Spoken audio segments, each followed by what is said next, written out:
Le 28 novembre 2023 s'est tenue la 3e édition du salon Les Rencontres Agir, initiée par la Gendarmerie nationale à la station F dans le 13e arrondissement de Paris. Plus de 600 participants, dont quelques 70 directeurs des programmes, ont assisté aux conférences et contribué aux 850 rendez-vous d'affaires. Pour sa 3e édition, cette journée fut vraiment l'occasion de mettre en relation directeurs des programmes institutionnels et entreprises afin de faire connaître les besoins des institutions publiques et de guider l'innovation vers leurs attentes.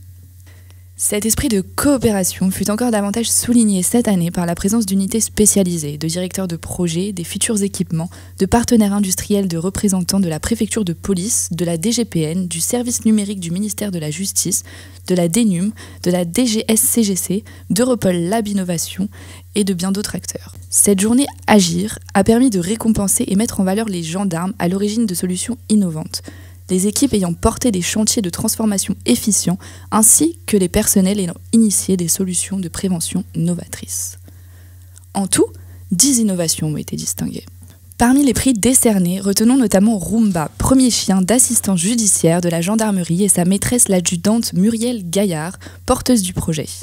La colonelle Marie-Laure Pesant, porte-parole de la Gendarmerie nationale, revient sur cette 3e édition remplie de succès. L'événement Agir, c'est le premier salon de la demande.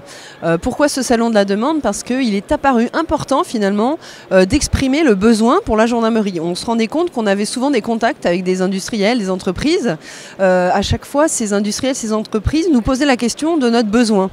Donc finalement, Agir, c'est the place to be pour avoir le besoin de la gendarmerie.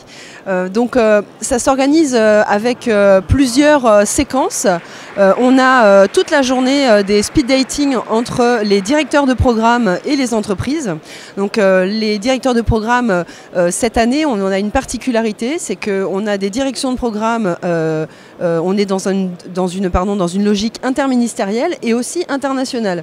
Donc au tout départ, c'était le ministère de l'Intérieur et des Outre-mer. Maintenant, on a le ministère des Armées, le ministère de la Justice, le ministère de l'Économie et la direction du numérique qui sont associés à cet événement. Et on a également 9 délégations étrangères qui sont présentes.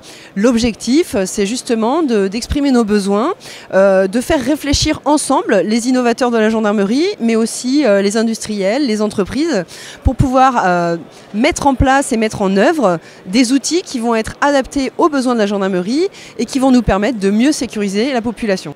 Alors à côté de ces speed dating, vous avez aussi des gendarmes innovateurs qui sont récompensés. Donc vous avez les ateliers de l'innovation et des récompenses aussi, le prix de la prévention.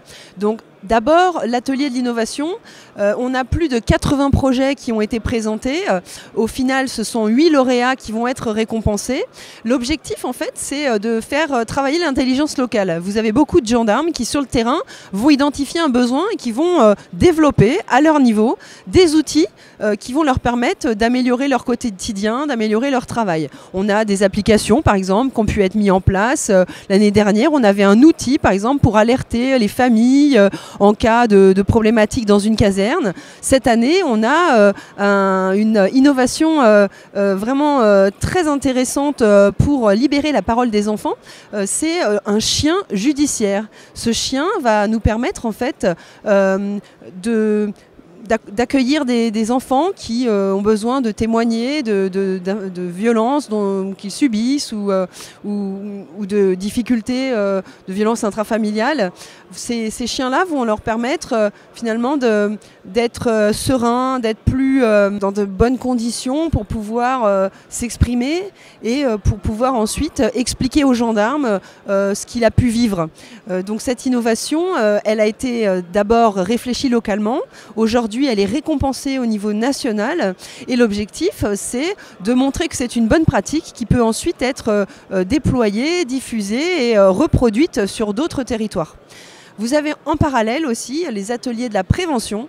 Donc là, c'est une trentaine de projets qui ont été présentés avec plusieurs lauréats. Il me semble qu'il y a 3 lauréats qui vont être récompensés aujourd'hui.